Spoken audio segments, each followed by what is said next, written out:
Good morning बच्चों, कैसे हैं आप सब लोग। तो चलिए मैं आया हूँ नई वीडियो के साथ जो हमारी पेपर 2 की आईएसएस की सीरीज चल रही है। तो आईएसएस पेपर 2 ईयर 2022 में लेके आया हूँ और जो हमारी सीरीज है बच्चों वो ए सीरीज है। ठीक है, तो सीरीज भी थोड़ा सा मैच करनी पड़ेगी आपको। ए सीरीज है 2023 के सारे क्वेश्चन मैं यूट्यूब चैनल पे डाल चुका हूँ। 33 तक मैं पेपर जो 2 है 2022 का उसके भी क्वेश्चन डाल चुका हूँ। तो अब 33 से हम आगे चलते हैं। हमारे यूट्यूब चैनल पे एक बेनिफिट है कि सब कुछ सीक्वेंस में है और कोई भी क्वेश्चन ऐसा नहीं है जो हमने अपलोड नहीं किया है, क्योंकि सब क्वेश्चन मैंने सोल्व किए हैं। ऐसा नहीं है कि जो बाकी लोग हैं, मतलब ठीक है वो सबका अपना काम है कि जो क्वेश्चन तुमसे आता है वो डाल दिया, जो तुमसे नहीं आता है वो नहीं डाला। तो हमने सब कुछ डाला है, तो कोई भी क्वेश्चन में कुछ भी कंफ्यूजन हो सीधा आप हमारे YouTube चैनल पर जाइए आईएसएस कोचिंग पर, कंफर्म आपको सॉल्यूशन मिलेगा। उसमें अगर कोई प्रॉब्लम आपको लगती है तो आप मुझे बता सकते हैं। चलिए खैर बच्चों आगे चलते हैं। क्वेश्चन है let T1 be minimum variance unbiased estimator of theta. MVUE है T1, T2 जो है एनी अदर अनबायस्ड एस्टिमेटर है such that the correlation coefficient between these two are this one. मतलब रो की जो वैल्यू है वो 0.75 के बराबर है। What is the efficiency of T2? तो if E is the efficiency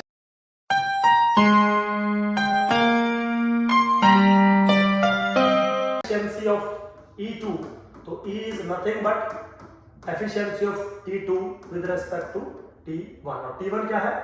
most efficient estimator है। तो बच्चों शायद ये पिछली बार भी मैंने क्वेश्चन डिस्कस किया था आपके साथ। बिल्कुल सिंपल होता है, एक फॉर्मूला है। अगर ये सिचुएशन है तो rho is equal to under the root of E. ठीक है, ई क्या है? एफिशिएंसी। रो क्या है? Correlation coefficient between MVUE and other unbiased estimator. ठीक, तो अब यहाँ पे रो दिया हुआ है एक्चुअली और ई पूछा हुआ है। So E is equal to rho square which is 0.75 का होल स्क्वायर। और दिस इज सिंपली 75/100 का स्क्वायर, तो 3/4 का होल स्क्वायर। तो कितना आ गया? 9/16 मेरे बच्चों। एक सेकंड में आंसर मिलेगा। D option is the correct option. तो ये बकवास का क्वेश्चन था, मतलब ठीक है, लेकिन बकवास से मतलब नहीं, हाँ नंबर उतरे ही मिलने हैं। तो ठीक है, कुछ क्वेश्चन ऐसे भी आते हैं। चलिए आगे चलते हैं। कह रहा है an MVB minimum variance bound, B for bound estimator for the function of parameter theta से gamma theta exist if and only which condition is satisfied. देखिए मेरे बच्चों, यहां पर दो बातें हैं। If the regularity conditions are satisfied, ठीक, तो MVBUE एग्जिस्ट करता है और उसके बारे में हम कुछ डिस्कशन करते हैं। तो क्वेश्चन ये MVBUE estimator of the function of parameter gamma theta कब एग्जिस्ट करेगा और कंडीशन जो है वो इफ एंड ओनली है। तो इसकी दो कंडीशन है मेरे बच्चों। एक तो ये है number 1, MVB estimator exist if and only if there exist a sufficient statistics. ठीक, ये बिल्कुल थ्योरेटिकल पार्ट है। तो डी ऑप्शन बिल्कुल सही है, there exist a sufficient estimator for gamma theta, ये लिख दिया। लेकिन एक कंडीशन मेरे बच्चों ये भी है, अगर आप गौर से देखेंगे तो, कि MVB estimator exist if and only डेल्टा log L by delta theta is equal to T minus gamma theta upon sum lambda theta. A point to be noted, confuse करने के लिए उसने ऐसी एक कंडीशन यहां पर लिख रखी है, लेकिन इसमें एक प्रॉब्लम है। क्या है? अगर T MVB है गामा थीटा का, तो T माइनस गामा थीटा होता है, और यहां किसने कर रखा है? T माइनस अल्फा थीटा, और गामा थीटा को ले गया वो नीचे नहीं आता है। अगर गामा थीटा ऊपर होता और अल्फा थीटा नीचे होता तो कंफर्म ए भी करेक्ट ऑप्शन होता। तो इस क्वेश्चन में बहुत सारे बच्चों को ये कंफ्यूजन हो सकता है, क्योंकि वो इतना डीपली ध्यान नहीं देते, क्योंकि ये कंडीशन बहुत फेमस है। लेकिन बी केयरफुल, कंडीशन में लिखा क्या है? यहां पे भी फंक्शन थीटा का होता है, यहां पे भी फंक्शन थीटा का होता है। यहां पे वही होना चाहिए जिसका MVB आप निकाल रहे हो।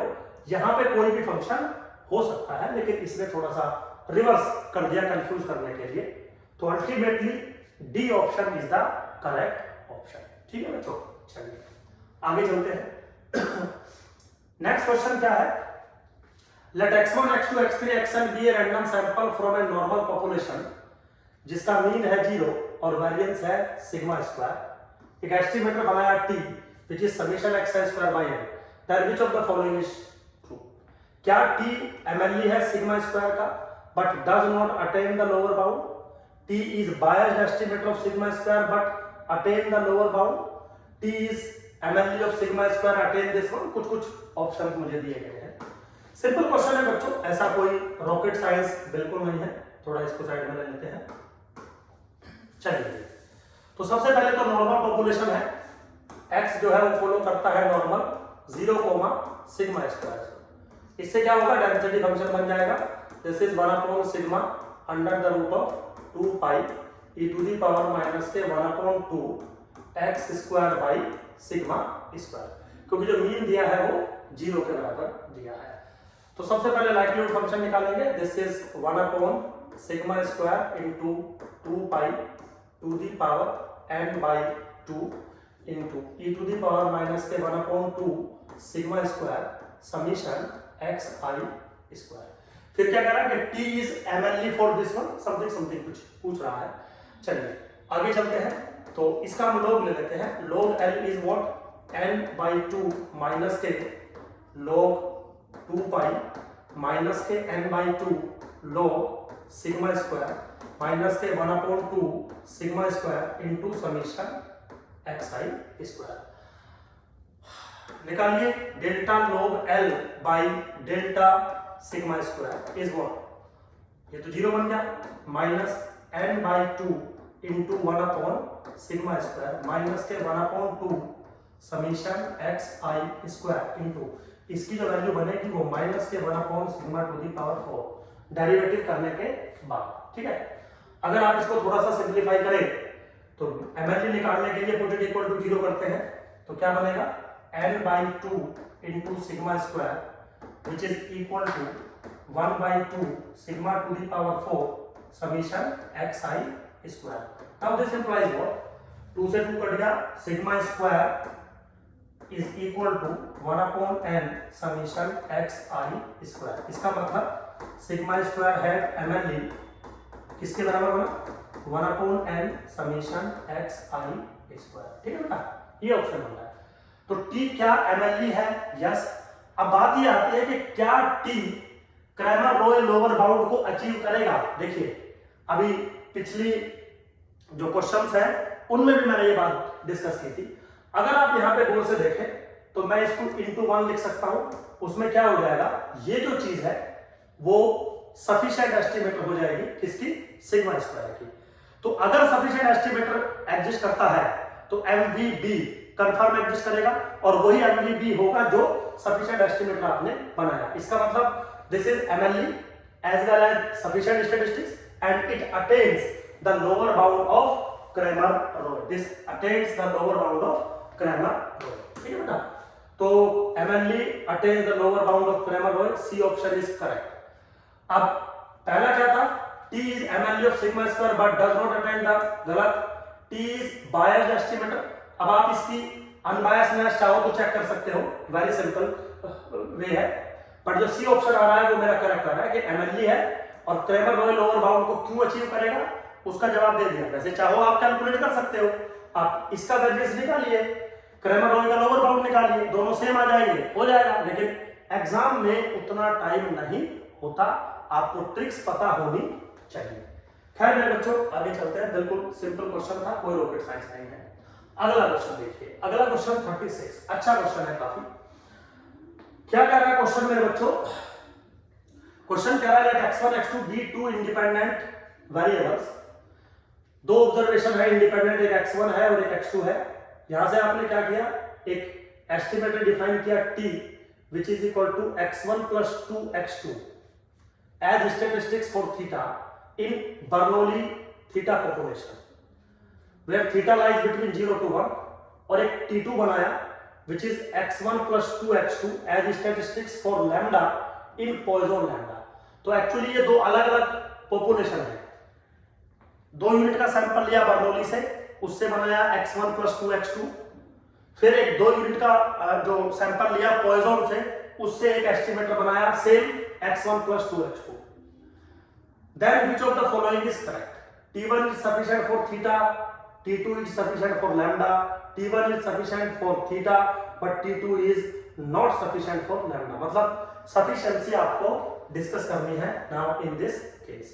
चलिए मेरे बच्चों, अच्छा क्वेश्चन है, गौर से समझिएगा, सिंपल नहीं है। नॉर्मली देखिए आंसर बिगाड़ने को तो मैं कुछ भी कर सकता हूं, लेकिन अगर आप समझे तो अच्छा क्वेश्चन है। सबसे पहले ऊपर वाली पॉपुलेशन को देखते हैं। x1 x2 फॉलो कर रहा है बर्नौली 1, थीटा, ठीक है। अब जो t आपने बनाया है वो बनाया है x1 plus 2x2। अब मेरे बच्चों एक बात यहाँ कान खोल के सुन लीजिए कि बहुत सारे लोग कुछ भी बकचोदी करने शुरू कर देते हैं। x1 plus 2x2 किसको फॉलो करेगा? Only God knows.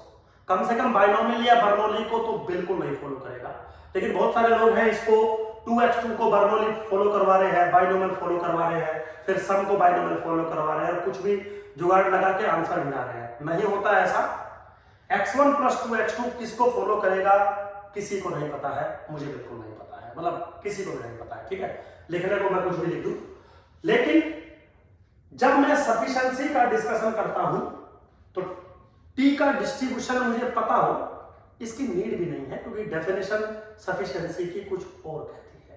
क्या कहती है सुनिए, अगर टी सफिशिएंट है या नहीं, अभी तो मुझे आंसर भी नहीं पता ना कि जो टी है वो सफिशिएंट है या नहीं, तो मैं कैसे कह दूं कि है या नहीं, तो चेक करेंगे। अगर आपको सफिशिएंसी चेक करनी है तो सफिशिएंसी का एक ही डेफिनेशन है, probability that x1 will take value x1 and x2 will take value x2 given t will take value t is independent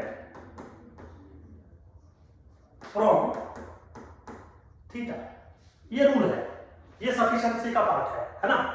तो अगर ये चीज जितने भी पॉसिबल केसेस हो सकते हैं, सब में अगर ये चीज इंडिपेंडेंट फ्रॉम थीटा है तो सफिशिएंट होगा, अदरवाइज एक भी केस में अगर वायलेट हुआ तो सफिशिएंट नहीं होगा। ठीक, चलिए।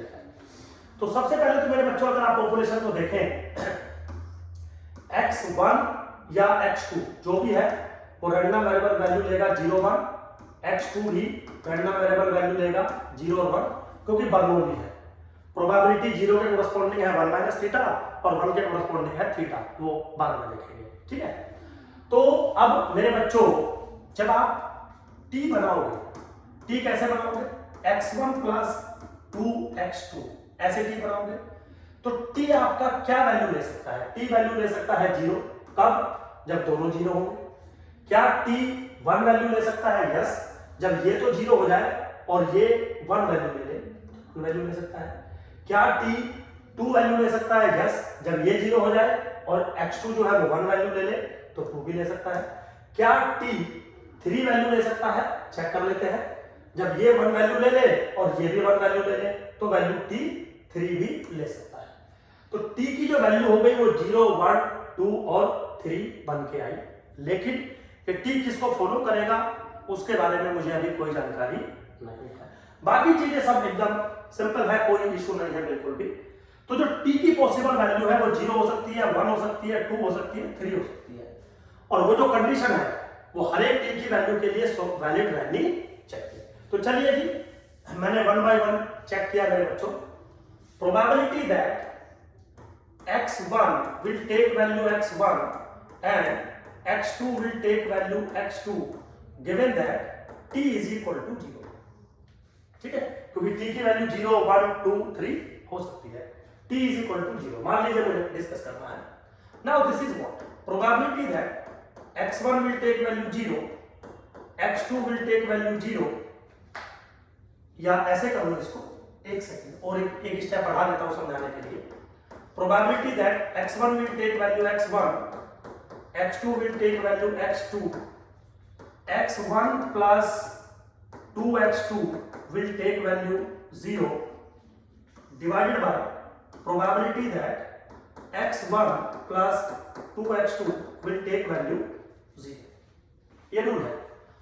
अब अकॉर्डिंग टू द डेफिनेशन ये जो आपने पार्ट बनाया ये इंडिपेंडेंट फ्रॉम थीटा होना चाहिए। तो इस चीज को अगर मैं सिनेरियो चेक करूं, x1 प्लस 2x2 अगर 0 है तो ऐसा तभी हो सकता है जब probability that x1 is 0 and x2 is 0। तो x1 अगर 0 x2 0 तो ये चीज भी 0, तो न्यूमरेटर पार्ट बना इतना और डिनोमिनेटर पार्ट क्या बना x1 प्लस 2x2 इज 0। ठीक बेटा। अब अगर मैं थोड़ा सा और इसको सिंपलीफाई करूं, this is what probability that x1 is equal to 0 into probability that x2 is equal to 0, क्योंकि x1 और x2 इंडिपेंडेंट है। नीचे अगर मैं आऊं और ये कॉम्बिनेशन में देखूं कि x1 प्लस 2x2 इज 0, तो मेरे बच्चों इसका सिर्फ इस कॉम्बिनेशन का अंडर दिस इक्वेशन एक ही सॉल्यूशन है, वो है probability that x1 is equal to 0 and x2 is equal to 0। Cancel out, क्या मिली वैल्यू 1। तो अगर t रैंडम वेरिएबल जो आपने स्टैटिस्टिक्स बनाया अगर वो 0 वैल्यू देता है और आप कंडीशनल बिहेवियर निकालते हैं तो वैल्यू 1 बन रही है, इसका मतलब इंडिपेंडेंट फ्रॉम थीटा है। तो पहला केस हमारा चेक हो गया बच्चों। अब अगर दूसरे केस की बात करें और आप बोले सुधीर सर जो t वैल्यू लेगा वो t वैल्यू लेगा मान लीजिए 1 सपोज, तो बिल्कुल मेरे बच्चों सेम सिनेरियो बनना है। ये चीज क्या बनेगी, probability that x1 will take value 1 x2 will take value 0 divided by probability that x1 plus 2x2 will take value 1। जब आप इसको सोल्व करोगे तो numerator part probability x is equal to 1 into probability x2 is equal to 0 और जो नीचे वाला है बिल्कुल सेम सिनेरियो बनेगा। ऐसा तभी पॉसिबल है इन दिस केस जब प्रोबेबिलिटी दैट x1 की वैल्यू 1 हो एंड x2 की वैल्यू 0 हो। और इसके अलावा और कोई केस हो ही नहीं सकता, पॉसिबल ही नहीं है। तो कैंसिल आउट, सारा क्या मिला 1। अगेन कंडीशन सेटिस्फाई है। ठीक है मेरे बच्चों।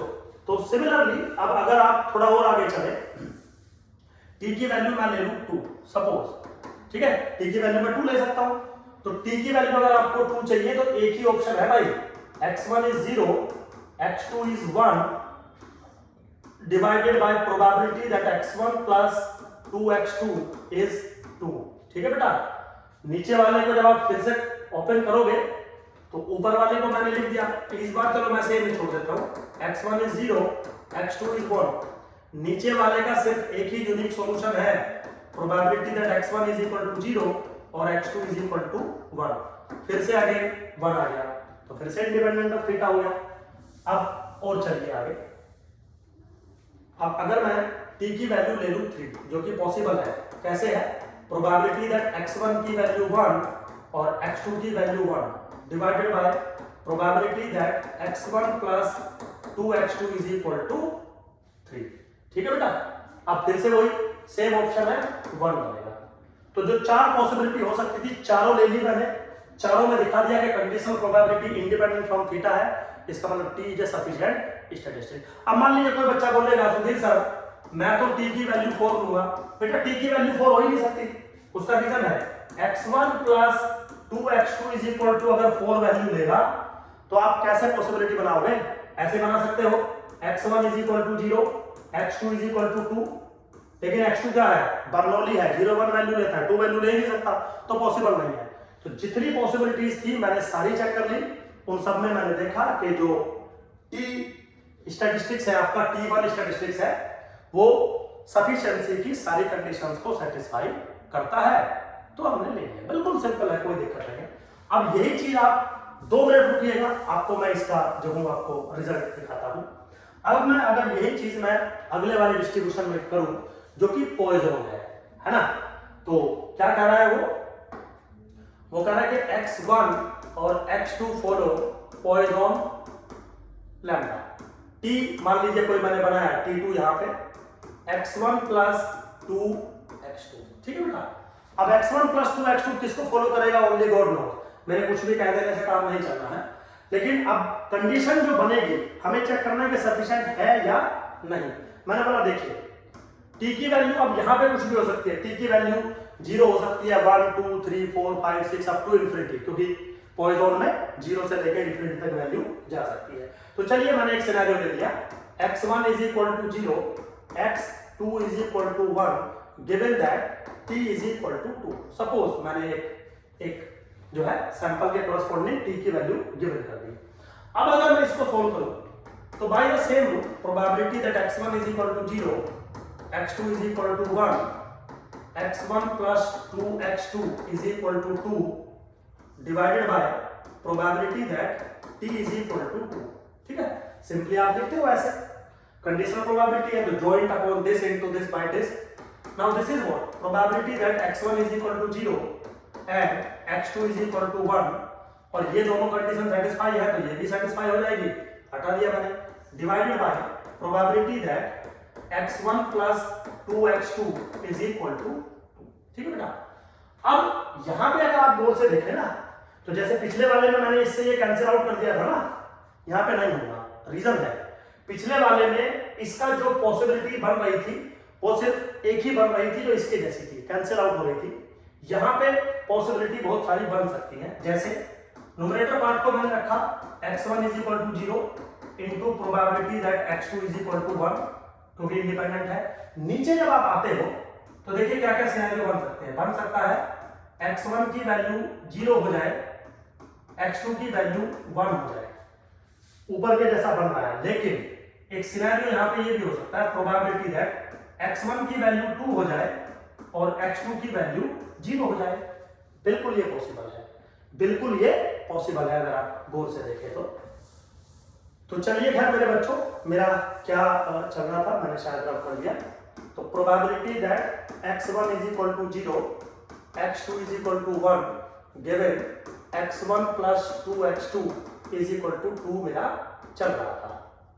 ठीक है, तो अब अगर आप इसको सॉल्व करेंगे, थोड़ा सा आप गौर से समझिए, पॉइसन लैम्डा को फॉलो करता है तो x1 will take value 0 e to the power minus lambda, lambda to the power 0 upon 0 factorial, है ना, into multiply with e to the power minus lambda, lambda to the power 1 upon 1 factorial divided by, अब आप नीचे आ जाइए थोड़ा सा, इस चीज को जब आप सोल्व करोगे तो सेम आएगा e to the power minus lambda, lambda to the power 0 upon 0 factorial into e to the power minus lambda, lambda to the power 1 upon 1 factorial plus. अब मेरे बच्चों जब आप इस चीज को लिखोगे, इस चीज को x1 will take value 2, x2 will take value 0, तो e to the power minus lambda, lambda का square by 2 factorial into e to the power minus lambda, lambda to the power 0 upon 0 factorial. ठीक है बेटा, अब जब आप इस पूरे एक्सप्रेशन को सोल्व करोगे तो सिंपलीफाइड एक वर्जन मेरा बन जाएगा lambda upon lambda plus lambda square. ठीक है, बढ़िया, and this is what dependent on lambda.